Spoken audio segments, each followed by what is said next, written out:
Рамазан сияқты үлкен мешіттерге кәсіпкерлер, ағалар, жылда аштырып жүрген кісілер болады, келіп ауызашарларын береді.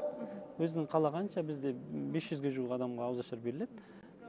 Жаңа ауызашар талонмен беріледі. Талонды асыр намазынан кейін адамдар алып, өз орнына келіп, столдың номерлері бәрі жазылған, бәрі орын-орынмен әйел кісілер, апалар, өздерінше бөлек столдары бар.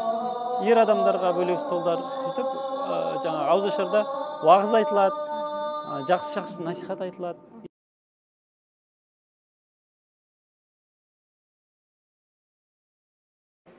Мен өте ризамын, что Хазірет мешітіне келіп, ораза ұстауға 2 ай бұрын ниет еткен, ниетімді Аллахым қабыл алды. Өте ризамын мешіттің имамдарына,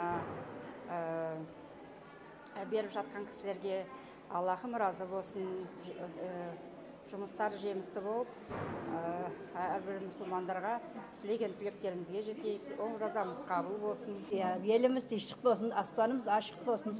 Мына жастарымыз келетқан қосылып жатыр, Құдай қаласа, көбейе берсін, елімізге тыныштық берсін. Оразамыз қабыл болып, айдан аман жидан төл қылып жете берейік ауызашарға осындай. Бер бақтан Алматыдан келіп берді деп айтты ғой, Құдай қаласа. Отанына, бала шағасына бәріне рахмет, разы болсын Алла. Еті қабыл болсын. Сәлем алейка, я Расул.